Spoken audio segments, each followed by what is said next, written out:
Hello there, and welcome into another edition of the JayMac podcast. Sorry, got caught off guard there.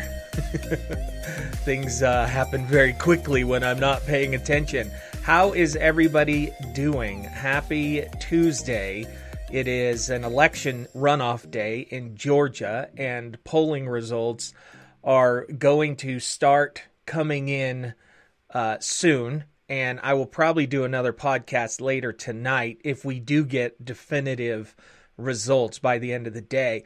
And I expect that we will, because in Georgia, they passed a law that says you can actually start counting the mail-in ballots 15 days before the election. So because of that, we're not going to have this mad dash that we had last time in so many states. So again, I think that we will know by the end of the night who is in control of the Senate. Will it be the Republicans or the Democrats?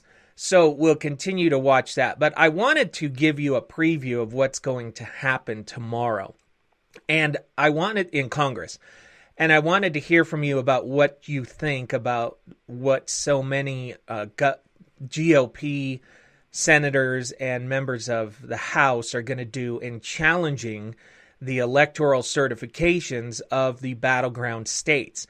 Do you think that this should happen? Do you agree that there's enough evidence there for them to challenge what's going on? Or do you think that this is an affront to the Constitution and states' rights? Let me know in the comments. Again, I can see your comments. We are broadcasting on Facebook, Twitch, YouTube, TikTok, Instagram, LinkedIn. We're all over the place. So I'll be able to see your comments and put them on the screen and respond. But I do want to tell you what will happen tomorrow.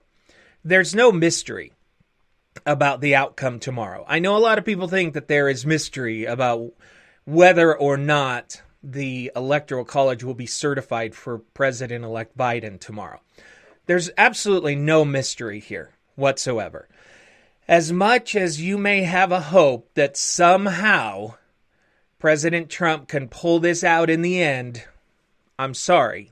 There's no mystery, because the Constitution has already determined how this is going to play out. So what's going to happen is that the vice president will get together with both houses, and the vice president will basically read out or count the votes for each state. And then they'll have a vote of, I'm not sure what they call it, but a vote of confidence in each state's electoral certification.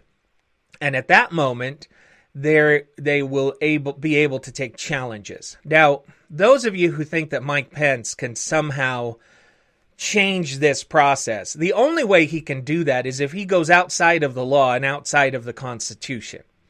So if you have a bright hope for that, then you are actually hoping that the Vice President of the United States does not follow the law.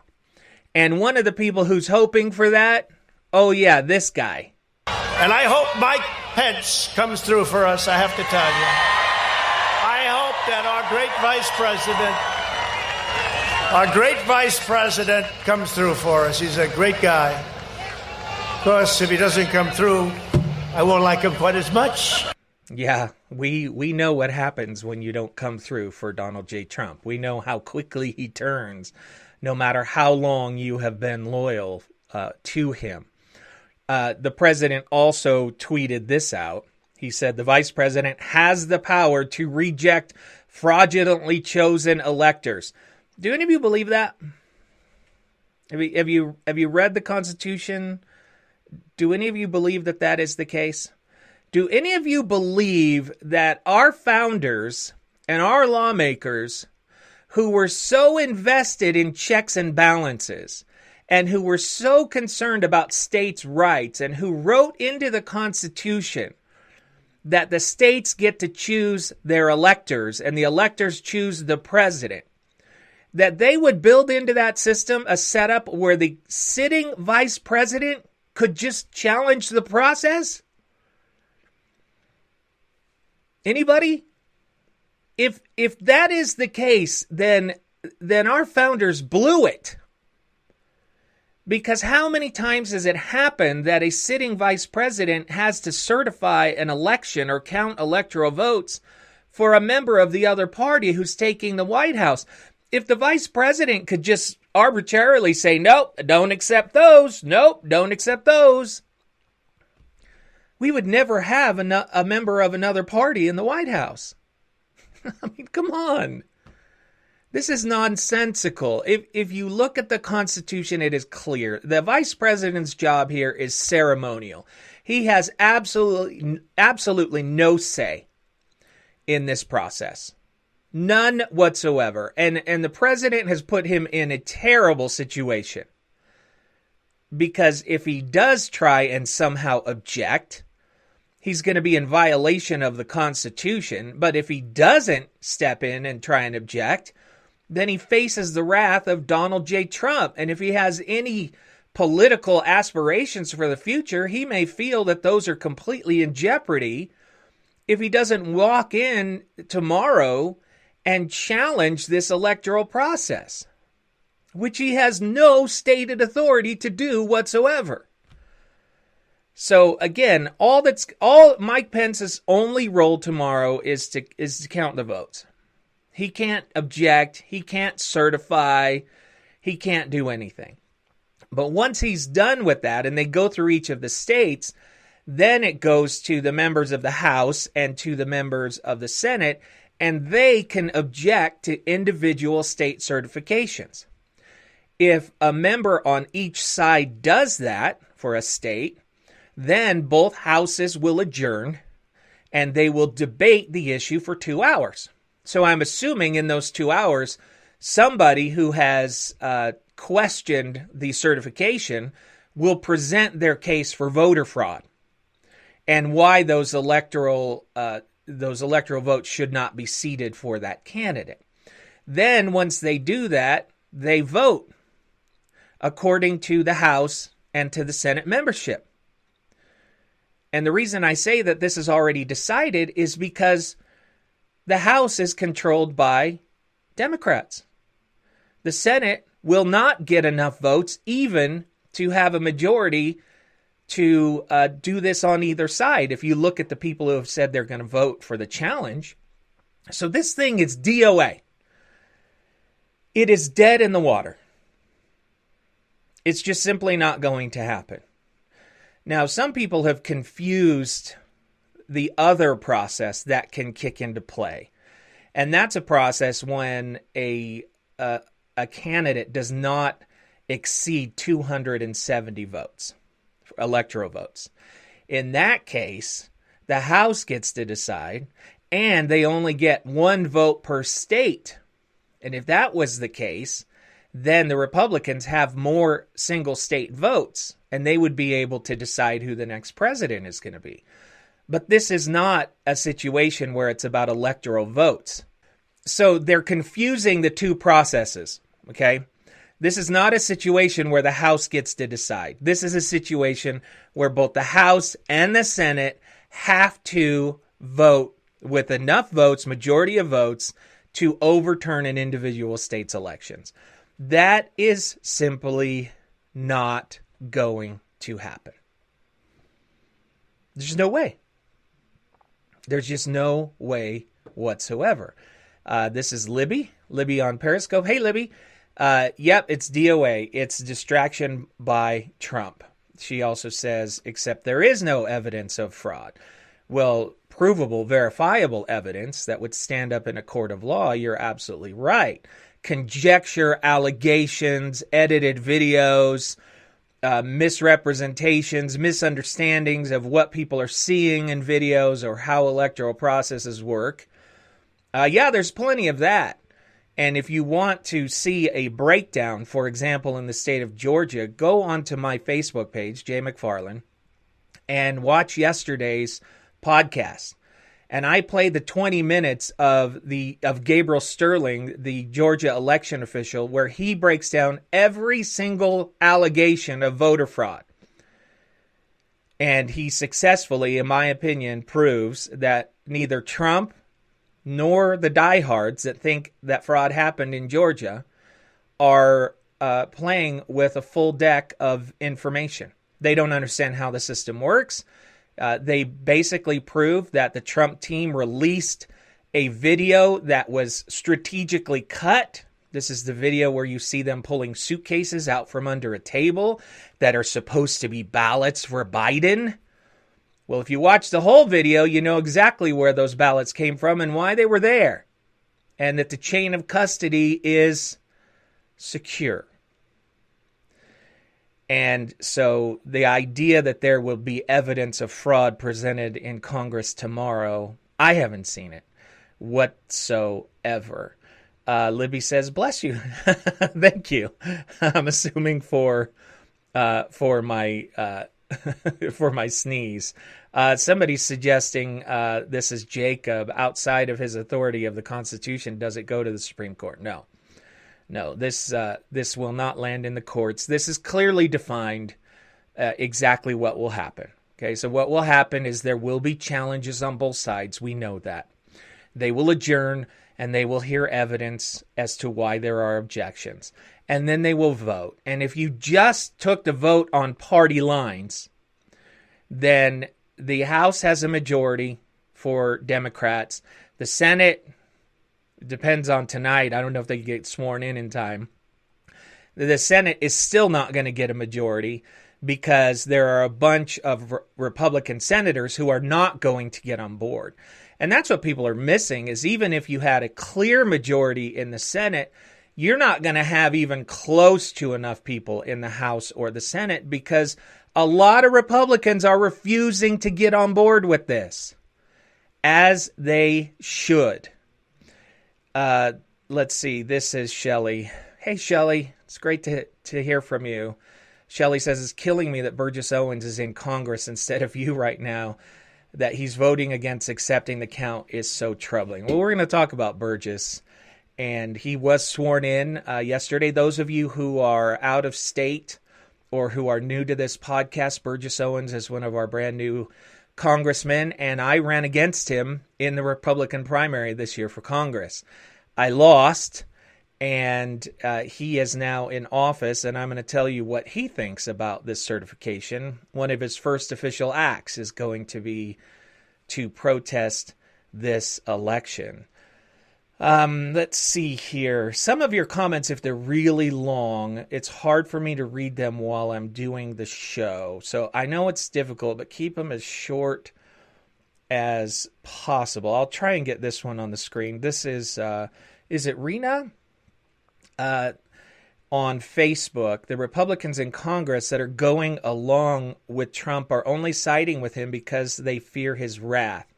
Their reputation will be smeared by Trump. They will lose the Republican base that Trump carries, and then they may not get reelected again. So instead of having morals and integrity, they are only concerned for themselves and their jobs. Otherwise, they wouldn't be going along with it. I can't disagree with you in any way, shape, or form. I think that you nailed it. Because, again, there is not going to be any other outcome. It's already written in the stars what's going to happen here tomorrow.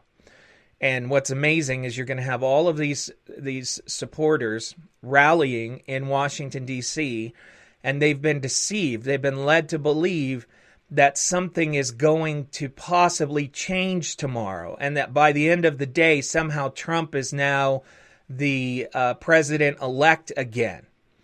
And they actually have hopes that Trump will declare martial law or use the Insurrection Act or something else to get this through.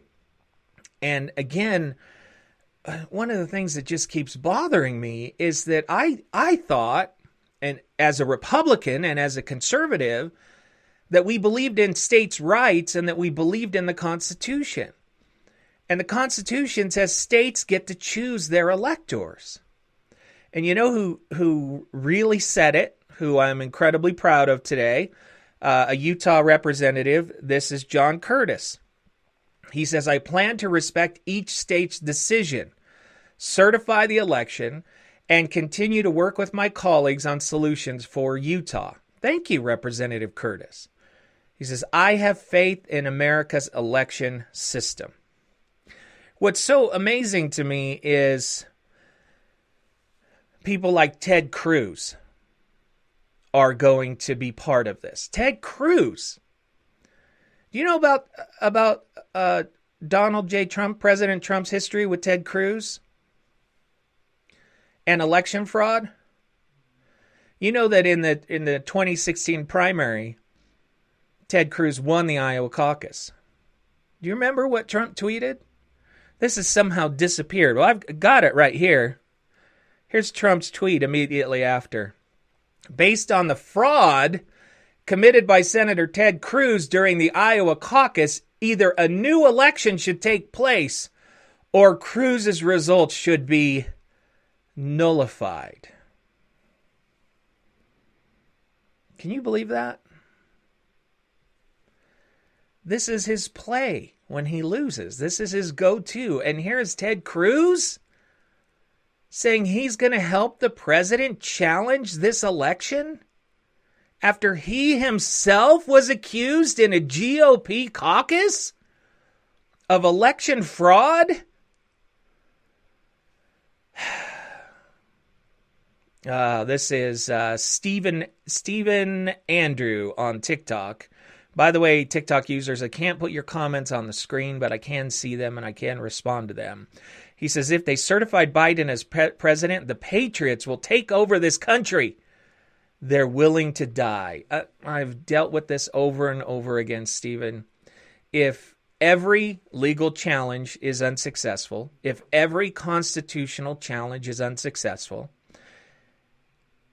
and Joe Biden is certified as president-elect, those who you are calling patriots, and I love the term patriots on TikTok, that means anybody who agrees with me. That's what patriot means. And that's the world we live in. You're only a patriot if you believe in me. If you believe in the same things I do. If you have a different viewpoint, you're not a patriot. I love that idea, right? That's so American. You know, this Constitution that was designed so that all sides could have a voice, all sides could have an opinion, all sides could seek representation, and we would battle for ideas in the arena of ideas. Now that's somehow translated into you believe what I believe or we're going to be violent and we're going to have a civil war. My friend, that is not American and that is not patriotic. That is fascist. You will believe what I believe or we will fight. And we will force you to believe what I believe. And that's what's just so amazing to me, is that people think that they are supporting the Constitution when they make claims like that. If you cannot win in a court of law, if you cannot get redress from the Supreme Court, if you cannot get Congress to see your beliefs, if you can't get state legislators to do it, then you've lost. And the answer is to not seek civil war. This idea that because the original patriots in this country who fought against tyranny and founded this country, that somehow because they did it, that means at the first sign of disagreement, we can do it. No, the whole point of the Constitution was that you wouldn't have to do that again. That there would be legal recourse, there would be election recourse, representation, Supreme Courts, all of these checks and balances. And when all of the checks and balances have been tried and you still lost, you don't pick up your guns. You pick up your voice and you get out and fight in the arena of ideas. Stephen Andrew on TikTok says, I agree with you on that. Thank you, Stephen. And the idea that somehow in this civil war it's going to be Republicans against Democrats is nonsense. It's going to be people who are not patriots, who think they are, fighting against the United States military. Because the United States military is going to side with the Constitution. And if you can't if you can't, through all legal constitutional means, make your case, then you've lost. And if we have a military that is going to side with other people instead of the Constitution in that case, then our country's already dead. You know, one of the things I always ask people when they say, we're going to have a civil war, and I say, I'm just curious, what type of government are you going to put in place once you win this civil war? And they say, we're going to put back in the Constitution. I'm like, wait a minute. You mean the Constitution that has failed so miserably that you want a civil war? You see, the problem with the Constitution is that it allows all sides to fight for what they believe. And I would suggest that a patriot is not somebody who only believes what you believe or only supports what Trump believes. A patriot is somebody who uses their rights granted by the Constitution to fight for what they believe. And if they do so legally, and they do so through getting the votes and fighting for representation, then they're a patriot. But somehow you've been deceived into thinking that a patriot is somebody who only believes what you think. That's what terrorists believe. That's not what Americans believe. You've fallen into a very, very serious trap. Let's see. This is Libby again. What on earth happened to Cruz? My late husband went to law school with him, and Ted was brilliant. Well, I've played for you the clips of Ted Cruz during the primary, and he excoriated Trump. And everything he said about Trump was accurate. But now he's making political calculations. I think he wants to run for president again in 2024. And he's looked at all these votes that President Trump got. And he said, I want those votes. This is Stephen again on TikTok. You know so much. Tell me why the Supreme Court did not even look into the voter fraud. Stephen, it's pretty simple, okay? The Supreme Court is not an investigative body, okay? They don't just go out and say, oh, we're going to look into voter fraud. The Supreme Court looks at cases that come to them from the lower courts, okay?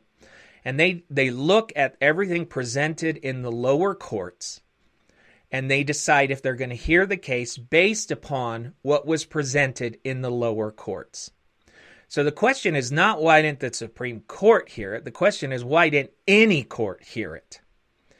And I can speak specifically to President Trump's court cases. Did you know that he never alleged fraud in any of his court cases? Think about that. He's alleging fraud in the court of opinion, but if you look at his court filings that he filed in a court of law, he doesn't allege fraud. He talks about states changing their laws. He talks about, he has some legitimate points in there, but those were answered by the courts. He talks about filing dates and those types of things. He doesn't allege fraud in any of his cases. The cases that do allege fraud are from Sidney Powell and Lynn Wood. And if you would look at those cases, they are, I don't usually use terms like this. They're a joke. They are a literal joke.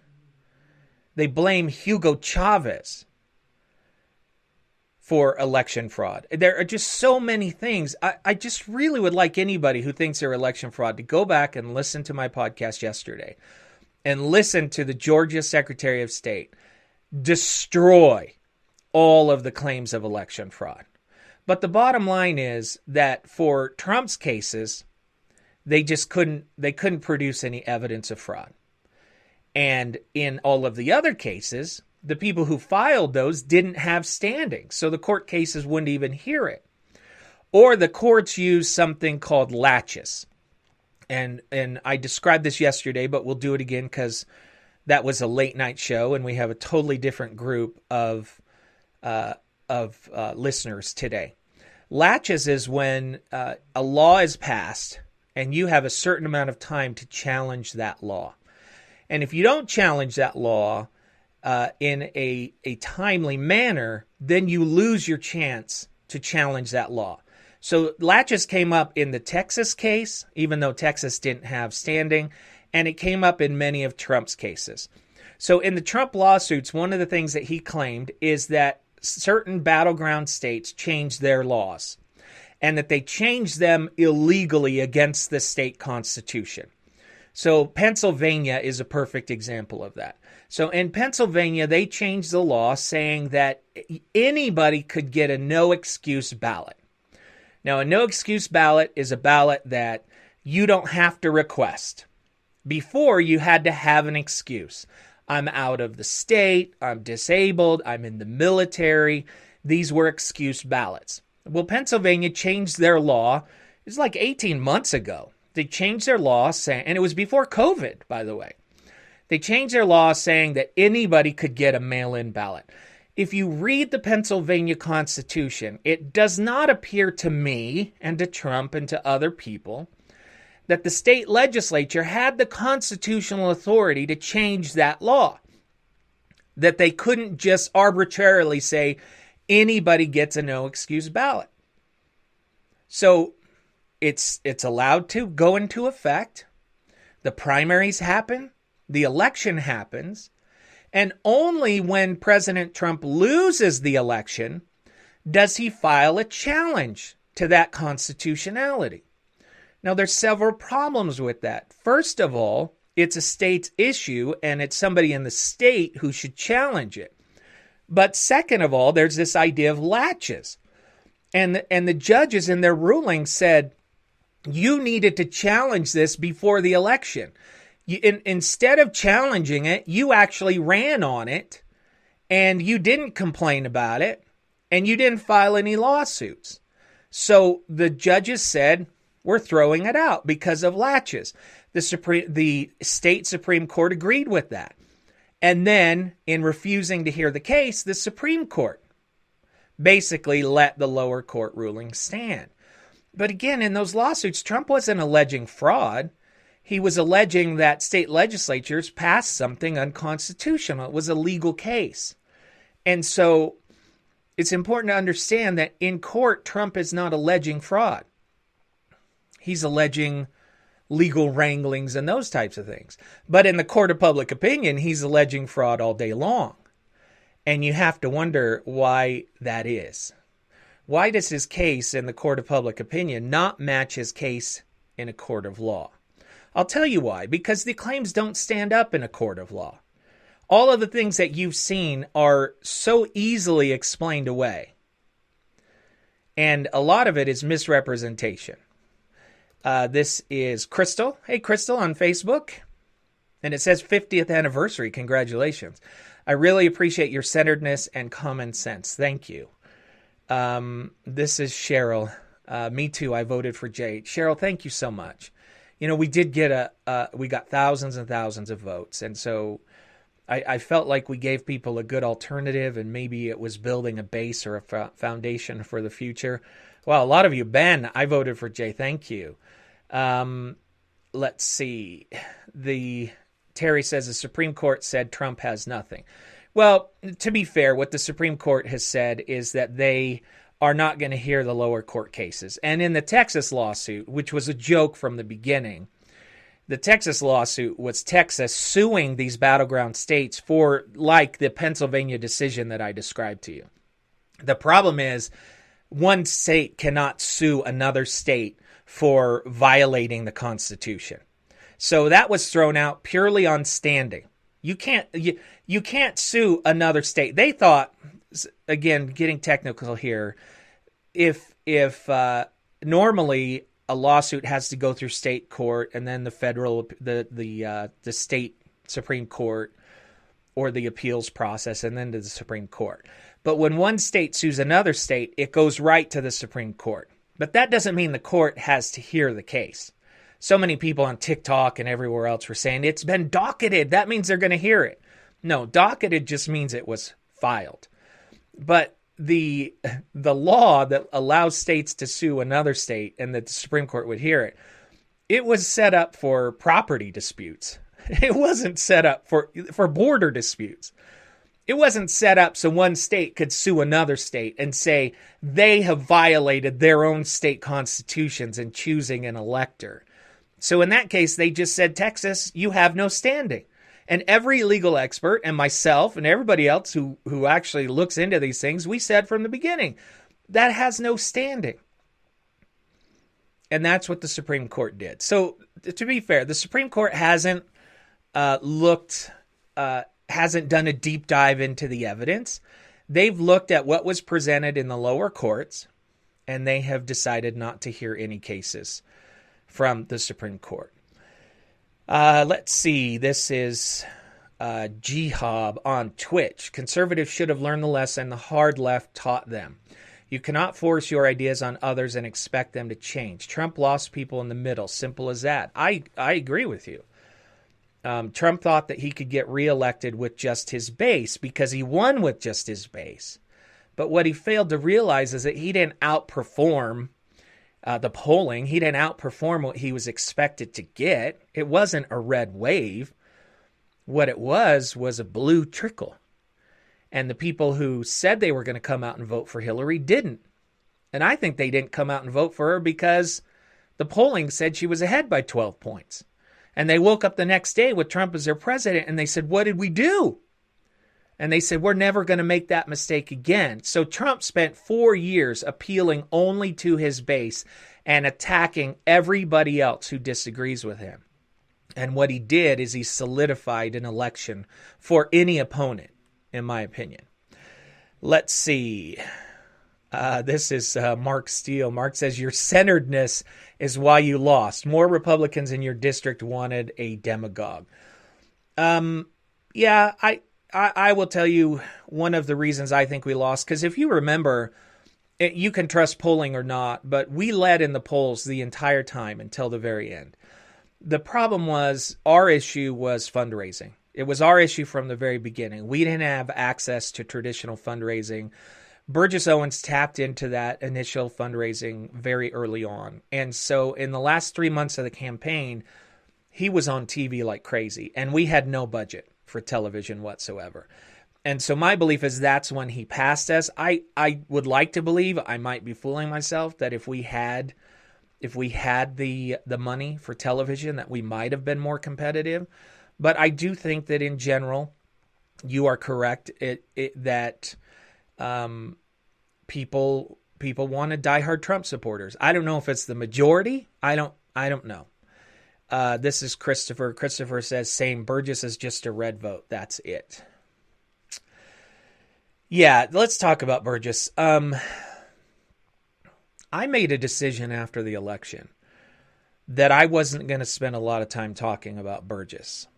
And the reason for that is because I calculated in my mind that it would just sound like sour grapes. Because it's the guy I lost to. And so everybody would immediately discount what I had to say about him as just sour grapes. And so it would be hard to appear to be objective in that case. Well, he's just been sworn in and he's already made me give that up. Because I have to talk about what he says. I have to talk about what he does. Because it's not right. And so I have to stand on my principles, and you can decide if it's sour grapes or not. But he has said he will challenge this election. And I want to read to you some of these quotes. He says, in the 10 years in the NFL, I played in a lot of losing games. He said, if you leave everything on the field and you've done everything you can and there's nothing left, then it's a winning game regardless of what the score might be. I plan to leave everything on the field for Trump by helping to challenge electoral votes in states he believes that Trump actually won, even though the vote counts say otherwise. Does Owens truly believe Trump won the election?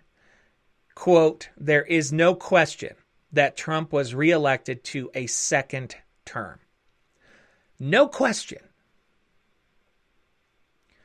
No question. You know, if you said to me there's voting irregularities, there's things that I think that they should look into, that's one thing. But to say there is no question that this president won. I think that's all you need to know. He said, quote, whatever the result is, President Trump is not going to do anything illegal. Did you hear the phone call yesterday? I haven't said it's illegal. Well, the phone call from 3 days ago? But it's brought up the word impeachment again. He's going to leave when it's time to leave, Burgess says. But he should have the same right as others to challenge electoral votes. The president has no rights tomorrow, Congressman Owens. The president has exercised all of his rights and authority. He has had every right to challenge in the courts. He's had every right to ask for recounts in Georgia and other places. He's paid for recounts. The president has had every right and availability granted him by the Constitution to challenge this election. He has no voice tomorrow unless you give him a voice. He has no say in the process tomorrow unless you give him a say. Tomorrow should be about truth. Tomorrow should be about the Constitution. Tomorrow should be about states' rights and letting states decide. Those of you who don't live in the state of Utah, would you be surprised to know that Burgess Owens, during the count for District 4 took forever. And I couldn't imagine, had I won the primary, what it would have been like for Burgess and McAdams. It took wasn't it 15 days? And you'd wake up in the morning and Burgess was ahead, and then you'd wake up the next morning and McAdams was ahead. It was maddening for me, and I wasn't in the process. But did you know that Burgess, in that process, he alleged voter fraud in the state of Utah? Did you know that? He follows Trump's playbook he's just a sycophant. And so I'm going to break my promise to myself, and I will be talking about him, his choices, and his statements, and his decisions. Did you know also, since we're sticking on Utah here, President Trump, in his rally last night, he said, quote, Mike Lee is here. This is Senator Mike Lee. He said, but I'm a little angry at him. He said, where's Mike Lee? I'm a little angry at you today, but that's all right. Why is he angry at Mike Lee? Remember, Mike Lee got up and compared President Trump to Captain Moroni, a hero in the Mormon scripture. Well, Lee shared in a Sunday statement with Senate colleagues that reads in part, with respect to the presidential elections, there is no authority for Congress to make value judgments in the abstract regarding any state's election laws or the manner in which they have been implemented. Yeah. Oh, and then since we're in Utah, there's Chris Stewart. Yeah. Chris Stewart says, after serious thought and consideration, I will not vote to certify the election. I believe there are critical questions that need to be answered concerning our presidential election. Like what, Chris? Like what?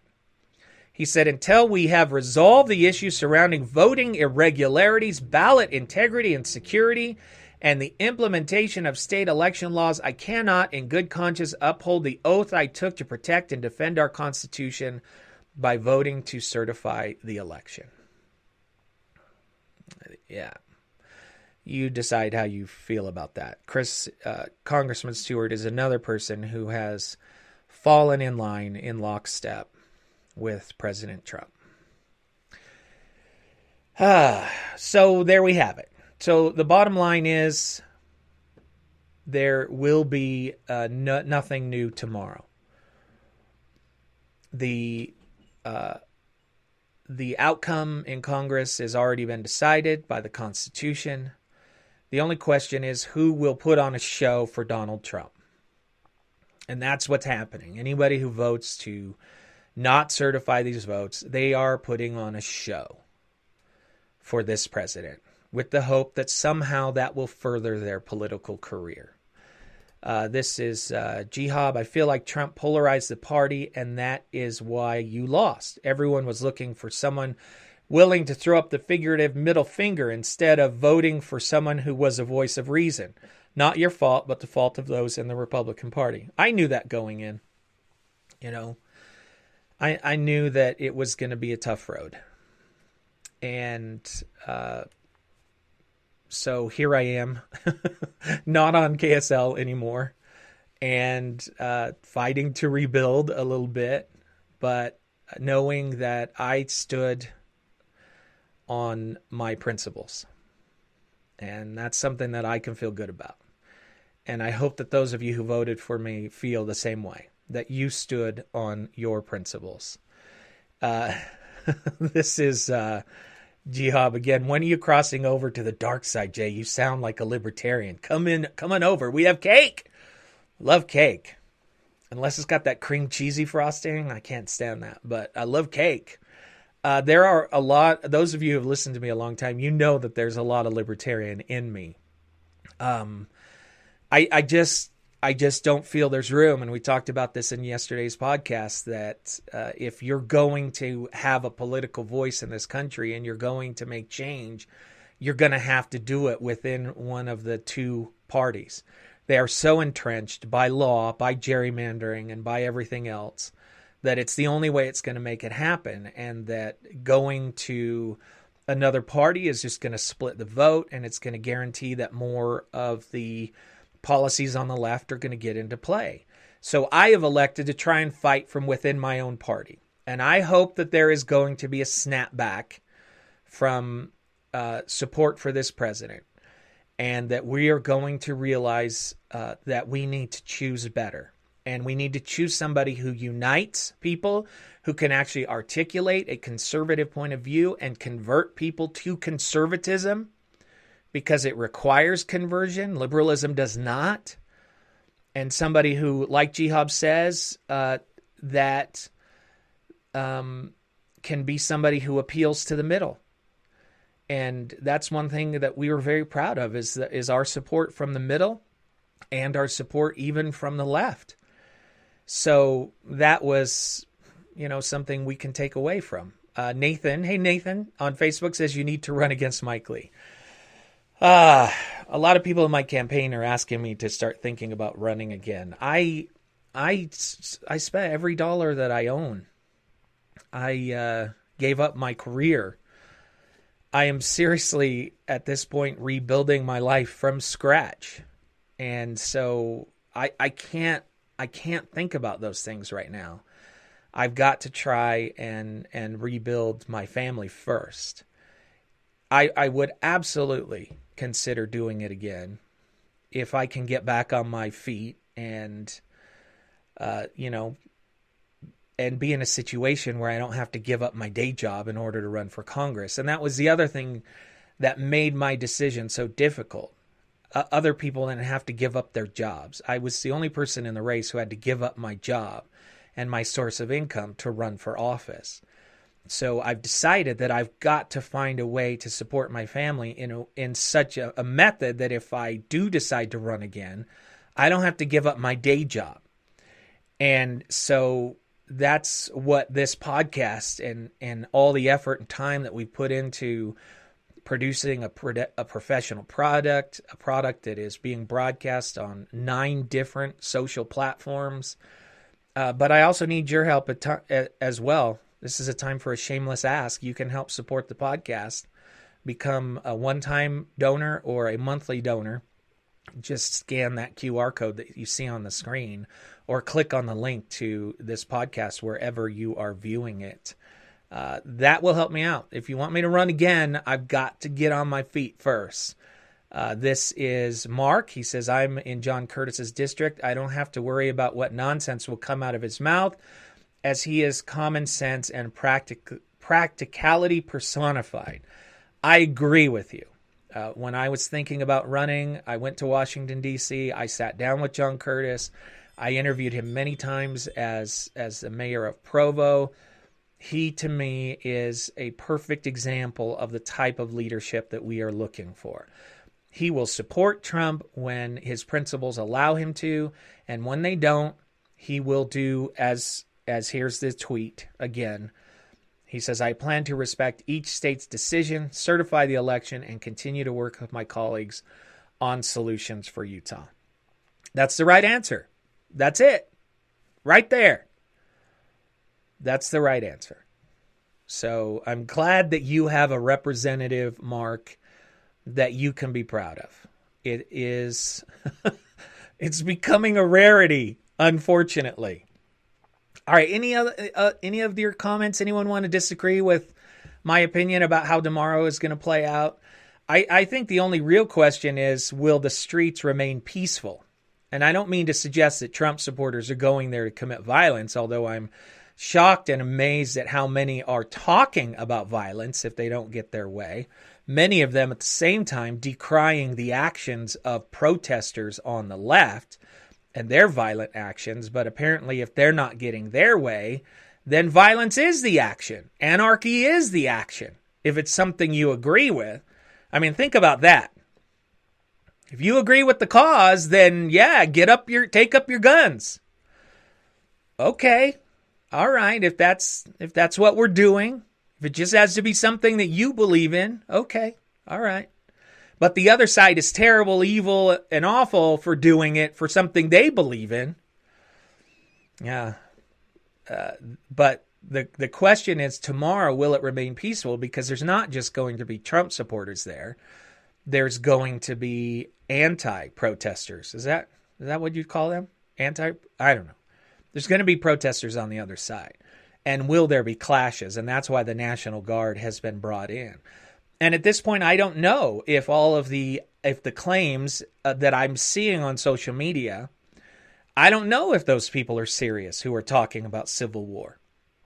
And so could it rise to that? I don't know. The Proud Boys are going to be there. I did see that the leader of the Proud Boys was arrested on a charge stemming from a previous protest. So he's not going to be there. But that, to me, is the thing to watch tomorrow, is what are Trump supporters going to do when their last recourse has finally disappeared? Because they've systematically, since November 3rd, set their sights on a new date, a new outcome, a new case, a new this, a new that. December 14th, a new this, a new that. And they just moved on when it didn't go their way. They moved on to the next thing and to the next thing. Well, tomorrow is it. Tomorrow is the day when they're out. They're done.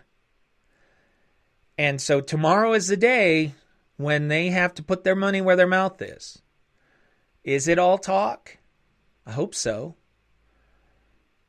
But tomorrow is the day we'll find that out. So to me, that's really what I'm watching tomorrow.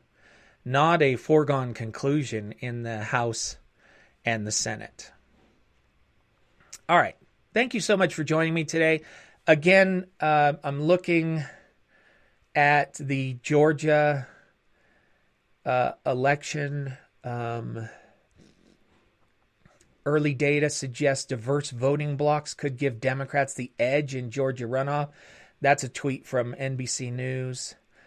I told you from the beginning this election what I wanted Trump gone, and that would mean Biden would have to be the president.